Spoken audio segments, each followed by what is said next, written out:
सरकार ने दिया दिवाली का तोहफा, केंद्रीय कर्मचारियों का महंगाई भत्ता 4% बढ़ा। प्रधानमंत्री नरेंद्र मोदी की अगुवाई वाले केंद्रीय कैबिनेट की बैठक में केंद्र सरकार के कर्मचारियों के डीए में 4% का इजाफा कर दिया गया है।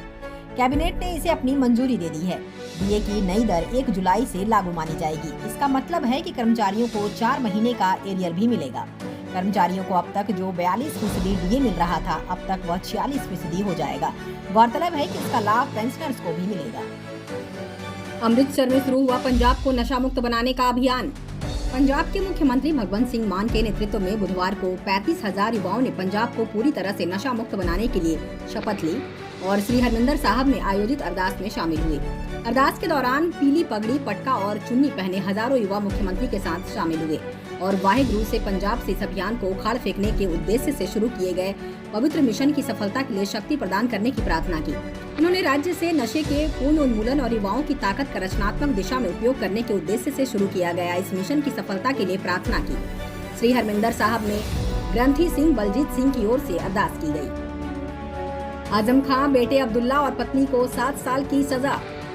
समाजवादी पार्टी के नेता आजम खां के बेटे अब्दुल्ला आजम के 2 जन्म प्रमाण पत्र के मामले में कोर्ट ने बड़ा फैसला सुनाया है। कोर्ट ने आजम खां, अब्दुल्ला आजम और पत्नी तंजीम फातिमा को 7 साल की सजा सुनाई है। इसके साथ ही कोर्ट के आदेश पर तीनों को सीधे जेल भेजा जाएगा। सरकार ने 7 देशों को 10 लाख टन से अधिक गैर बासमती चावल के निर्यात की दी मंजूरी। सरकार ने नेपाल, कैमरून और मलेशिया सहित 7 देशों को 10,34,800 टन गैर बासमती चावल के निर्यात की मंजूरी दे दी है। विदेश व्यापार महानिदेशालय की बुधवार को जारी अधिसूचना के अनुसार यह निर्णय राष्ट्रीय सहकारी निर्यात लिमिटेड के जरिए किया जा सकता है। नशे का टीका लगाने से रोका तो भिड़े 2 पक्ष। मोगा जिले के गांव रोली में नशे का टीका लगाने से रोकने पर 2 परिवारों में खूनी झड़प हुई, जिसमें 6 लोगों के घायल होने की सूचना है। घटना सीसीटीवी कैमरे में कैद हो गई। हरबंस सिंह नामक युवक का गांव में सैलून है। सैलून में गांव का ही मंगल सिंह चिट्टे का टीका लगाता था। सोमवार को मंगल सिंह हरबंस सिंह के सैलून पहुंचा और नशे का टीका लगा रहा था। इस पर हरबंस सिंह के मना किया तो इस पर ईंट से हमला कर दिया। भारत ने ऑपरेशन अजय के तहत इजराइल से 18 नेपाली नागरिकों को भी निकाला। एफएम साउथ ने कहा थैंक यू।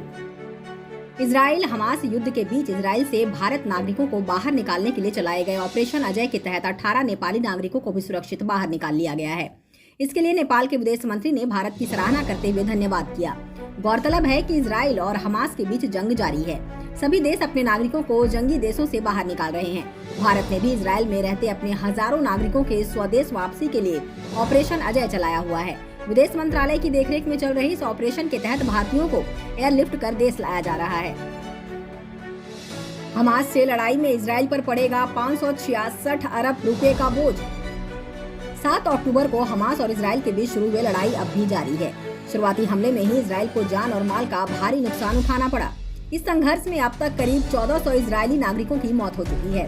वहीं सैकड़ों की संख्या में इमारतें नष्ट हुई हैं। हमास के हमले के बाद इजराइल लगातार गाजा पट्टी पर हमला कर रहा है। इजराइल ने साफ कहा है कि युद्ध हमास से शुरू किया, लेकिन खत्म वो करेगा। ऐसे में आशंका है कि युद्ध लंबे समय तक जारी रहेगा, जिसका असर इजराइल की अर्थव्यवस्था पर होगा।